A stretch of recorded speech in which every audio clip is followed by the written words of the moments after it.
Hello everyone, in this video I'm going to show you how to polychromatic effect in CapCut PC using star effect.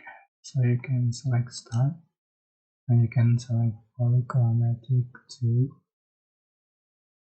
So this is polychromatic 1, this is polychromatic 2.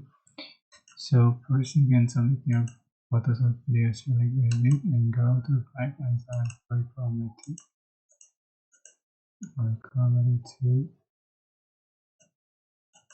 Just for the like can I just for the atmosphere, filter, strength, glow, and etc. And you can add more if like you can add transition, animation, and etc. So this is the final effect I have on the video.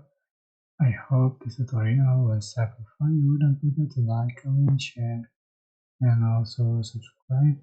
And if you have any question, please write in the comment section below. Thank you so much for watching.